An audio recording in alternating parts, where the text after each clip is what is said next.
this is CBR English and you are watching Inside India with me, Anukriti Sharma. The Indian Army foiled the infiltration attempt in the Jammu and Kashmir's Batal sector on July 23. One soldier was injured during an exchange of fire and was shifted to the hospital for treatment.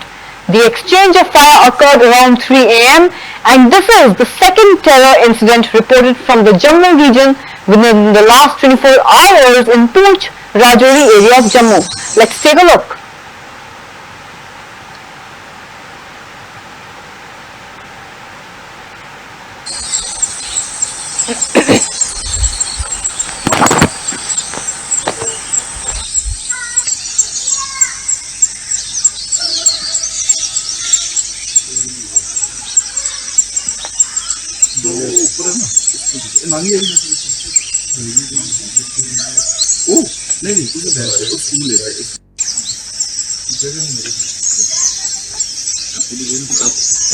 आज रात को ही यहाँ पर जब firing की आवाज जो है सुनाई दी, तो फायरिंग की आवाज सुनाई देने के बाद जो है हमारे लोगों ने जो है जब संपर्क में आए, आगे पीछे से पता किया कि कहाँ पर फायरिंग हो रही है सलोत्री के अंदर, तो पता चला कि बटल पोस्ट जो हमारी साथ है वहां पे हुई। तो सुबह हमें ये चीज पता चली कि यहाँ पे आतंकवादियों ने कुछ जो है क्रॉसिंग करने की कोशिश की, जिसमें जो है हमारी जब सेना को पता चला तो उन्होंने मुंहतोड़ जवाब दिया। पता चल रहा है, अभी सुनने में जो चीजें आ रही हैं कि जो है वो 3 आतंकवादी थे, जिसमें से एक को जो है भारतीय सेना के जवानों ने जो है मार गिराया है और 2 जो है वो जख्मी हैं। तो इसी तरह जो पाकिस्तान जो दिन ब दिन ऐसी हरकतें कर रहा है और हमारी भारतीय सेना जो है उसको मुंह तोड़ जवाब दे रही है। अभी भी जो है वहां पर सर्च ऑपरेशन जो है वो चल रहा है और सर्च ऑपरेशन में मुझे लगता है कि जो 2 आतंकी और बचे हुए हैं उनको भी जो है भारतीय सेना जो है मार गिराएगी।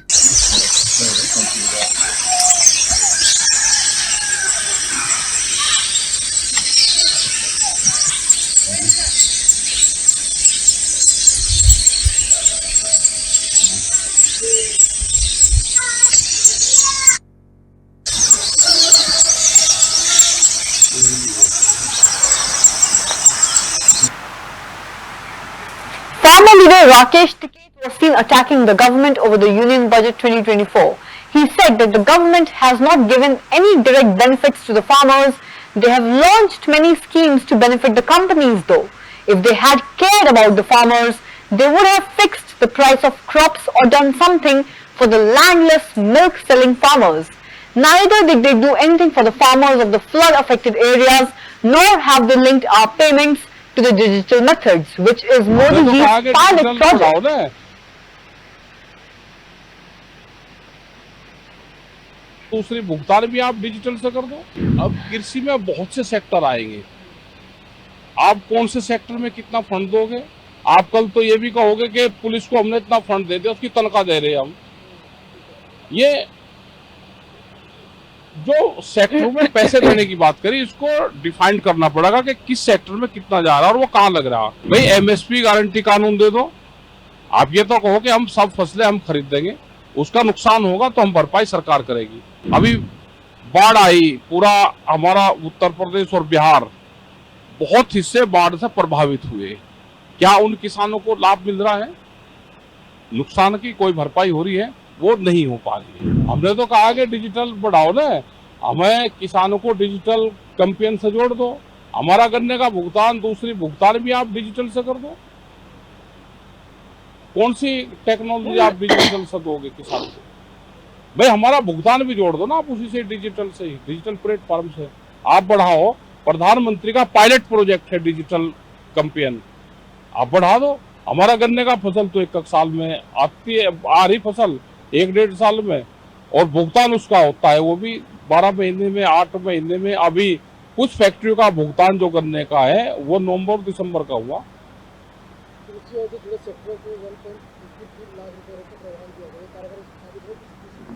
अब कृषि में बहुत से सेक्टर आएंगे, आप कौन से सेक्टर में कितना फंड दोगे?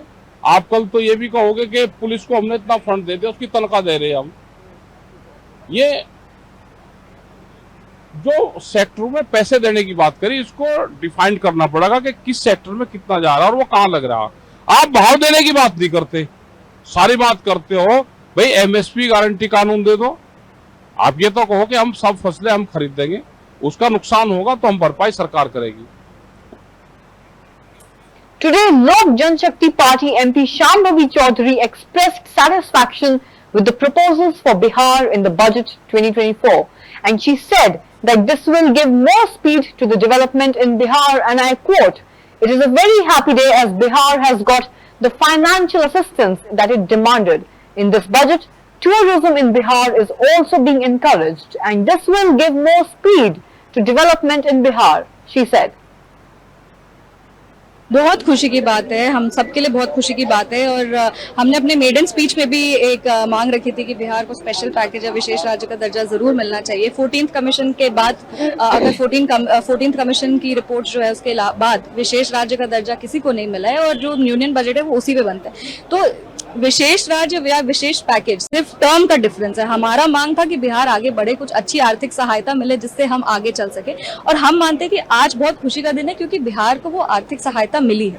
अगर वो आप इंफ्रास्ट्रक्चर देखें जिसमें 26,000 करोड़ का इन्वेस्टमेंट है, या आप विद्युत विभाग देखें जिसमें भागलपुर में 2400 मेगावाट का 21,000 का प्रोजेक्ट पावर प्लांट तैयार हो रहा है। इसके अलावा अगर आप फ्लड मिटिगेशन को देखें, क्योंकि बिहार फ्लड प्रोन है, नॉर्दर्न बिहार में बहुत बाढ़ की समस्या रहती है, फ्लड मिटिगेशन के लिए 11,500 करोड़ रुपए दिया गया है। इसके अलावा विमेन लेड डेवलपमेंट है, बेरोजगारी का जो मांग था जहां वहां पे युवाओं का प्रतिनिधित्व करते हैं, महिलाओं का प्रतिनिधित्व करते हैं, तो रोजगार बढ़ाने के लिए सरकार ने कदम लिया है। जिस तरह से एम्प्लॉयर और एम्प्लॉय रिलेशनशिप को मजबूत करने के लिए उन्होंने प्रावधान बनाए हैं। इस बजट में बहुत खूबसूरती से बिहार के टूरिज्म को आगे लेके जाए गया है।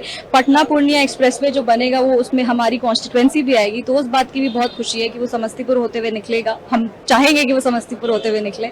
इसके अलावा आप देख सकते हैं कि जिस तरह से राजगीर, गया, बोध गया, नालंदा पे फोकस है टूरिस्ट विभाग का, तो ये सारी चीजें हम मानते हैं कि इससे बिहार बहुत आगे बढ़ेगा, विकास की गति को और रफ्तार मिलेगी और बहुत मजबूती से नए इन्वेस्टमेंट, नए इंफ्रास्ट्रक्चर और जो रोजगार का वहाँ समस्या था, ये सब को हम लोग ये सारी समस्याओं से डील करते हुए हम लोग आगे बढ़ेंगे। अगले 5 साल में पूरा चेहरा बदल जाएगा बिहार का, लग रहा है। बिल्कुल बिल्कुल। अब हम लोग सब जितने भी लोग आज इस बार सदन में चुन के आए, सबकी यही मांग थी कि नहीं, बिहार लगातार मजबूती से एनडीए के साथ खड़ा है और हम मानते हैं कि हमारे Congress MLA Sofia Firdaus blasted Bharatiya Janata Party over the Union Budget 2024. The Congress MLA expressed disappointment over Odisha being absolutely neglected in this Union Budget. Let's take a look. ये बहुत दुख की बात है। जो कमोडिटी है, महंगाई जो बढ़ रही है, एसेंशियल कमोडिटी को लेके बार बार हम आवाज़ उठा रहे हैं कि कोई चेक नहीं है इसके लिए। शॉर्टेज हो जाता है माल, जिसलिए कि रेट्स बढ़ जाती है। जो आर्टिफिशियल शॉर्टेज करा देते हैं, फूड शॉर्टेज करा देते हैं, और ठीक से जो बीच में जो मिडिल मैन घुस जाते हैं ना, तो फार्मर लोग भी तो प्रॉपरली उसका बेनिफिट नहीं ले पाते हैं। तो ये सब चीज़ों को लेके जो प्रस्ताव गया था उस पर कोई भी एक्शन नहीं लिया गया, इसलिए बहुत दुख लग रहा है। महिलाओं के लिए तो कुछ भी नहीं है, ना था उनकी सुरक्षा के लिए कुछ करे हैं, और जो महंगाई बढ़ी उसके लिए तो कुछ भी नहीं किया गया है। और युवाओं के लिए और किसानों के लिए क्या है? देखिए, युवाओं का आज अगर 10 साल के बाद हम बोलेंगे कि हम एम्प्लॉयमेंट जनरेट करना शुरू करेंगे तो ये बहुत ही खराब बने क्या बोलते हैं, शर्म की बात है। बट ये बोलेंगे हम कि अगर प्रस्ताव रखे हैं कि एम्प्लॉयमेंट जनरेट करेंगे, जो कांग्रेस के मैनिफेस्टो में भी था कि एम्प्लॉयमेंट लिंक्ड इंसेंटिव, जहाँ पे वो उनको एम्प्लॉयमेंट मिलेगा उसमें इंसेंटिव 5,000 रुपये से कुछ रखे हैं प्रस्ताव, तो वो करेंगे तो अच्छी बात है। बट इसमें उनकी जॉब पक्की नहीं होगी। तो बच्चे भी चाहते हैं, यूथ भी चाहते हैं कि उनको एक परमानेंट जॉब सिस्टम किया जाए, जिसके लिए कि स्किलिंग ठीक से किया जाए। आप उड़ीसा का स्थिति देखिए ना, एक तो स्किल सेंटर भुवनेश्वर में बना देने से क्या होगा, बाकी डिस्ट्रिक्ट में लोग नहीं है क्या? ये भी हम उठाए विधानसभा में कि बाकी हर डिस्ट्रिक्ट में आपको स्किलिंग कराना है। बच्चे नहीं तो स्किल कैसे पाएंगे, अच्छी अच्छी जॉब में कैसे पा पाएंगे? तो इस बार जैसा बिहार को और आंध्र को स्पेशल अटेंशन दिया गया है, पोलावरम का बेनिफिट आंध्र को मिल रहा है जबकि उड़ीसा उससे प्रभावित है। देखिए, ये बहुत दुख की बात है कि पहली बार स्वाधीनता के बाद पहली बार बीजेपी सरकार उड़ीसा में आई है, तो उनका ये कर्तव्य था कि उड़ीसा का क्या प्रॉब्लम है उसको समझें एंड इस टाइप का बजट ना रिलीज करें जिसमें कि उड़ीसा ही पूरा डूब जाएगा। आपको अच्छे से पता है कि इसको बहुत ऑब्जेक्ट किए हैं। अगर वो प्रोजेक्ट कंप्लीट हो जाता है तो फ्लडिंग हो जाएगा पूरा वो जोन में, हमारे उड़ीसा में बहुत लोग परेशान हो जाएंगे, ना एग्रीकल्चर हो पाएगा, सबका लाइवलीहुड चला जाएगा। तो इसको उनको समझना चाहिए, उसको आलोचना करना चाहिए इसके पहले कि वो किसी को सेटिस्फाई करने के लिए रूल्स निकालें। मैं तो बोलूँगी अभी ट्रिपल इंजन उनका है, इधर इधर और आंध्रा में भी उनका है, छत्तीसगढ़ भी उनका है। तो जहाँ पे जरूरी है वो बैरेज बनाए, जहाँ पे नहीं जरूरी है वहाँ पे पानी छत्तीसगढ़ का महानदी में दें। तो वो अभी वो सरकार को कन्विंस करके बहुत दुख। The Indian budget 2024 is the talk of the nation today. Everyone seems to be talking about it. Union Finance Minister Nirmala Sitharaman presented the Union Budget 2024-25 in the Parliament today. Union ministers and BJP NDA leaders welcomed the budget with open arms. On Union Budget 2024, Union Minister Giriraj Singh has said, and I quote, "This budget is a balanced budget for the entire country, which has 4 pillars: women, youth, farmers and the poor." Like we say that Bihar में बाहर नहीं, NDA की सरकार है, बिहार को super package दिया गया है। बिहार में बाहर है एनडीए का सरकार। हमारा मांग था कि बिहार आगे बढ़े, कुछ अच्छी आर्थिक सहायता मिले जिससे हम आगे चल सके। और हम मानते हैं कि आज बहुत खुशी का दिन है क्योंकि बिहार के लिए एक संतुलित बजट है जिसमें 4 स्तंभ हैं: महिला, युवा, किसान। ये हमारे जो 4 स्तंभ है। मजदूर, लेकिन बिहार में जिस कहते हैं हम, बिहार में बाहर है एनडीए का सरकार। बिहार को सुपर पैकेज के रूप में दिया गया। बहुत खुशी की बात है, हम सबके लिए बहुत खुशी की बात है। और हमने अपने मेडन स्पीच में भी एक मांग रखी थी कि बिहार को स्पेशल पैकेज या विशेष राज्य का दर्जा ज़रूर मिलना चाहिए। 14th कमीशन के बाद अगर 14th कमीशन की रिपोर्ट जो है उसके बाद विशेष राज्य का दर्जा किसी को नहीं मिला है और जो यूनियन बजट है वो उसी पे बनता है। तो विशेष राज्य या विशेष पैकेज सिर्फ term. Union Minister Shivraj Singh Chauhan said, and I quote, "This budget, that is the budget of 2024, is a budget to lay the foundation of developed India and to build a glorious, proud, prosperous and a powerful India." In fact, this budget focuses on the welfare of farmers, poor, women, youth and the middle class people of the society. It will bring revolutionary changes in their lives. If seen from the farmer's point of view, all aspects have been taken care of in it. इसमें विशेषकर किसान, गरीब, महिलाएं, युवा और मध्यम वर्ग के कल्याण पर विशेष रूप से ध्यान दिया गया है। किसान की दृष्टि से अगर देखें तो इसमें सभी पक्षों पर ध्यान दिया गया है। उत्पादन बढ़ाना, क्योंकि लाभ तब होगा जब उत्पादन बढ़ेगा, न केवल उत्पादन बढ़ाने की बात है अपितु लागत घटाने के प्रयत्न भी इस बजट में हैं। मैं प्रधानमंत्री जी को हृदय से धन्यवाद देता हूं, वित्त मंत्री जी को बधाई देता हूं। ये बजट विकसित भारत के निर्माण की नींव का बजट है। एक वैभवशाली, गौरवशाली, संपन्न, समृद्ध और शक्तिशाली भारत के निर्माण का बजट है। और इसमें विशेषकर किसान, गरीब, महिलाएं, युवा और मध्यम वर्ग के कल्याण पर विशेष रूप से ध्यान दिया गया है। यह बजट इन सब वर्गों के जीवन में क्रांतिकारी परिवर्तन करेगा। ग्रामीण विकास और किसान की जिंदगी बदलेगा। किसान की दृष्टि से अगर देखें तो इसमें सभी पक्षों पर ध्यान दिया गया है। उत्पादन बढ़ाना, क्योंकि लाभ तब होगा जब उत्पादन बढ़ेगा।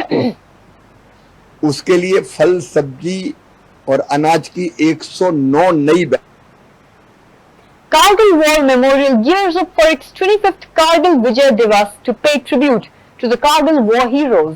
The purpose of this event is to honor the courage and the sacrifice of the Kargil war heroes. The activities scheduled for this event include wreath-laying ceremonies, cultural programs and tributes. Let's take a look at these visuals.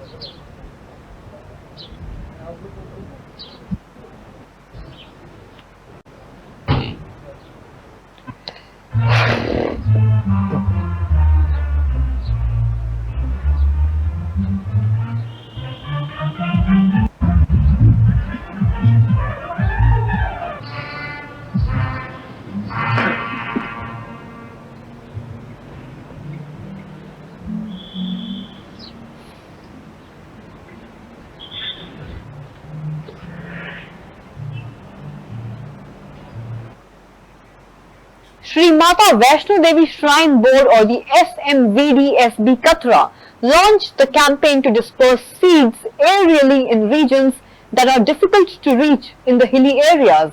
This aerial dispersal of seeds can be a great way to restore the vegetation in the inaccessible hill regions, thereby promoting biodiversity and helping to prevent soil erosion. It's an innovative approach that combines environmental conservation with the unique challenges posed by the mountainous terrain. और एक load में मतलब कितना ये travel कर सकते हैं? ये सर 15 मिनट तक ट्रैवल कर सकते हैं। सैटेलाइट कनेक्ट होते हैं तब इसका जीपीएस कनेक्शन आता है, तब दिखाओ सर, तो दिखाओ सर आगे।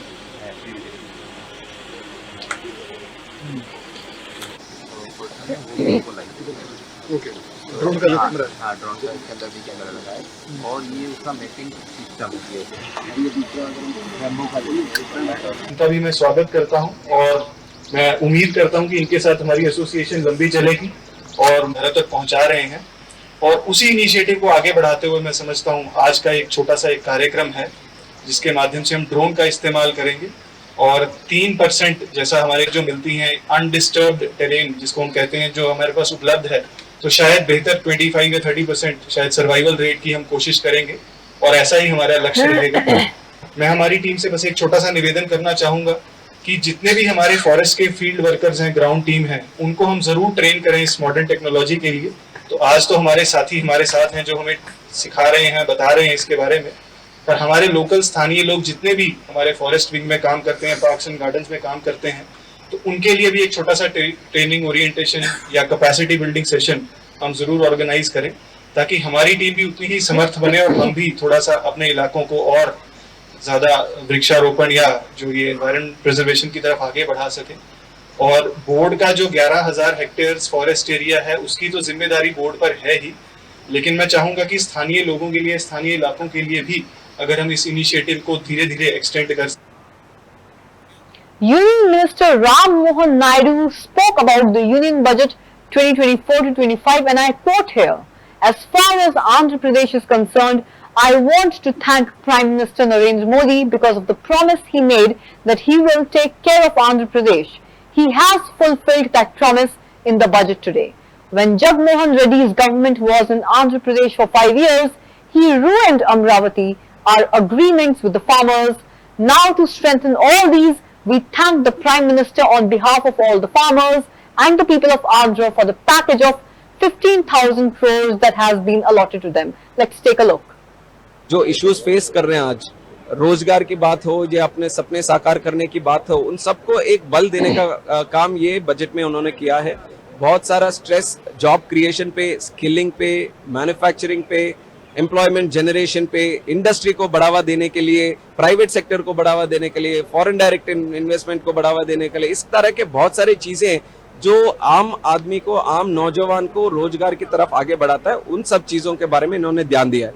और ऊपर से आंध्रा की बात जब आती है तो उसके लिए तो मैं तहे दिल से शुक्रिया अदा करना चाहूंगा नरेंद्र मोदी जी को, जिन्होंने एक वादा किया था कि आंध्रा की देखभाल हम करेंगे और उन्होंने आज किया है बजट के रूप में। जो कैपिटल की बात आती है, 5 साल जब जगनमोहन रेड्डी की सरकार आंध्रा में थी तो नो कैपिटल स्टेट कर दिया था, अमरावती को पूरी तरह से डिस्ट्रॉय कर दिया। वहां पे किसानों के साथ जो हमारी एक एग्रीमेंट थी उस सबको डिस्ट्रॉय कर दिया।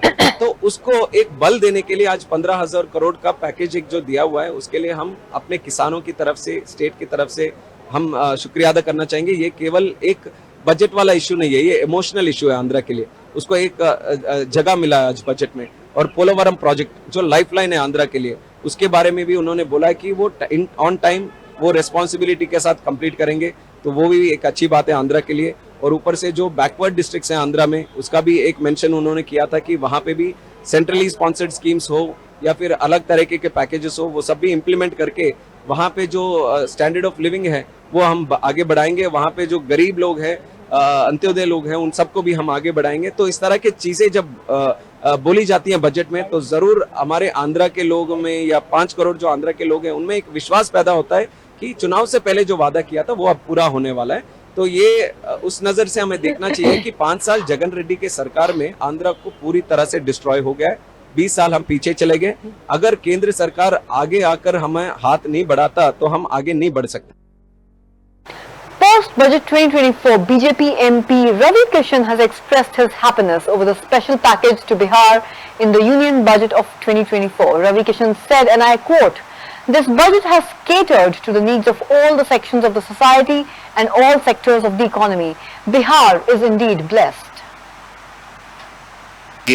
इंपोर्ट डायमंड मार्केट के लिए, एक्सपोर्ट इंपोर्ट के लिए हर पॉइंट पे, हर सेक्टर पे upper middle class, middle class, poor middle class और गरीब, रूरल एरिया के लिए बहुत, किसान वर्ग के लिए बहुत कुछ, एग्रीकल्चर के लिए बहुत बड़ा खजाना का एक बजट खोल दिया। बिहार बम बम हो गया। जो बाढ़ ग्रस्त इलाका है, तो अब हमारा गोरखपुर भी बाढ़ से बचेगा। ये एक ऐतिहासिक, बिहार के लिए, नालंदा यूनिवर्सिटी के लिए, राजगीर के लिए ऐतिहासिक बजट हमने नहीं उम्मीद की थी। इतना शानदार बजट है। पूरा देखिएगा कैसे शेयर मार्केट सब कुछ अब कितना शॉट अप करेगा। बहुत अच्छा। Speaking of the union budget, Uttar Pradesh Chief Minister Yogi Adityanath has said, and I quote again, "Under the guidance of Prime Minister Narendra Modi, the Finance Minister has presented the country's general budget in the new parliament of the country. This budget will prove to be a fulfillment of the hopes, aspirations and the resolutions of Amrit Kal of 140 crore countrymen. The general budget 2024 to 25 is a document of self-reliant and a developed India. There is immense possibility of development in this budget in the sacred spirit of Ayodhya. In this budget, a provision of rupees 1,52,000 crores has been made for the prosperity of the farmers, rupees 3 lakh crore for agriculture and allied sectors, and more than rupees 3 lakh crore for women empowerment. The population of the country's largest state, Uttar Pradesh, is going to benefit from this." 1000 crore रुपए कृषि और सहायक sector के लिए, महिला सशक्तिकरण के लिए 3 लाख करोड़ रुपए से अधिक का प्रावधान किया गया है। मध्यम वर्गीय परिवार के लिए प्रत्यक्ष कर यानी इनकम टैक्स में जो नए टैक्स स्लैब की घोषणा हुई है, ये सभी अभिनंदनीय है, स्वागत योग्य है। 140 करोड़ जनता जनार्दन के लिए समर्पित उनकी आशा, उनकी आकांक्षा और अमृत काल के संकल्पों को पूरा करने वाले इस बजट के लिए मैं आदरणीय प्रधानमंत्री जी के प्रति आभार व्यक्त करता हूं। आदरणीय प्रधानमंत्री श्री नरेंद्र मोदी जी के मार्गदर्शन में देश की नई संसद में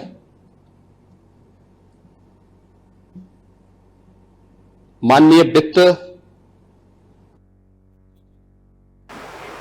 Speaking on a case registered against 2 ED officials for pressuring a state government officer to frame CM Siddaramaiah and Finance Department Deputy Chief Minister of Karnataka D.K. Shivakumar on July 23, which is today, alleged that CBI is harassing people like me. And I quote, "Today all the legislators, including the ministers, are protesting against the ED for forcing the Assistant Director of the Department of Social Welfare to spell out the name of the CM. The minister himself had resigned to cooperate in a free and a fair investigation. The SIT has already recovered 50 pieces of the amount and arrested a lot of people, and now the ED has become involved and they are forcing the Assistant Director of the Department of Social Welfare to say that the CM is involved. I have been targeted. CBI is harassing people like me. The FIR has been registered and the law will take its due course. We do not want to meddle with the investigation. We will discuss it in the assembly also," said D.K. Shivakumar. Including the minister before the Gandhi statue, we are having a protest because the ED officials forced Mr. Kallesh, who is the Assistant Director of Social Welfare Department, to tell that, forcibly tell them, asking him to spell out the name of the Chief Minister, Honorable Chief Minister, and the Minister. The Minister himself had voluntarily resigned for a free and fair investigation. We knew, I also inquired with him. He said that in no way has been involved. We gave it to SIT, and SIT has been recovered more than 50%. They have arrested very number of many people. I don't know the number about the investigation, but I was told that more than 50% of the amount has been recovered. It is 89 crores. In that 50% has already been recovered, but action will be taken upon me. Now ED officials have been entered. ED officials also is inquiring. At the time of investigation, they have been forced Mr. Kallesh, the Assistant Director, to specify that the CM has been involved. You tell the name of CM, you tell the name of the Minister, otherwise you will go to 7 years jail. That is the force they have been done. The officer has gone to the police station and he has registered the complaint.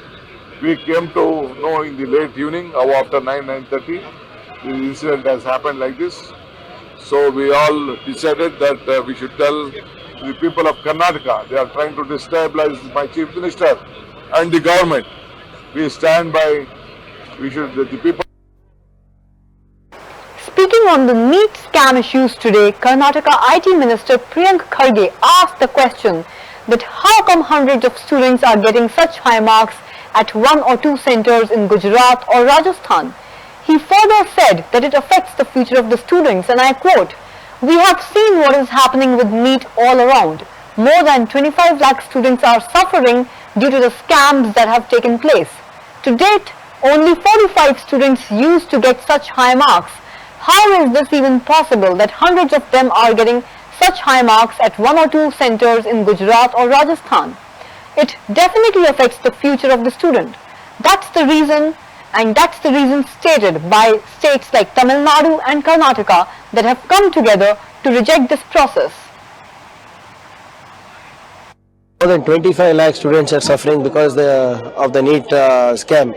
You can just imagine the nature of the scam when a girl from Gujarat comes all the way to Karnataka, Belgaum, to write an exam, scores 705 marks, but fails the 12th standard exam. How is it possible? How can certain centers have people getting 705 marks consistently when till date there were only 4 or 5 people who would get the highest possible marks?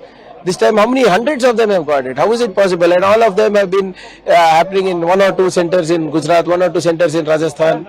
So it's a widespread scam, and it affects the future of our students. And I think that is why Tamil Nadu, Karnataka and other states have come forward to reject the NEET and do our own thing like how we used to do before. Like CET? Yeah, we run the highest number of medical colleges in the country. We produce the highest number of medical professionals in the country. We know how to do these things much before Delhi knew. And we can always revert back to that system. We have seen what is happening with NEET all around. More than 25 lakh students are suffering because of the NEET scam. You can just imagine the nature of the scam when a girl from Gujarat comes all the way to Karnataka, Belgaum, to write an exam, scores 705 marks, but fails the 12th standard exam. And that's all for this bulletin's agenda. This is Anukriti Sharma signing off. Keep watching Inside India.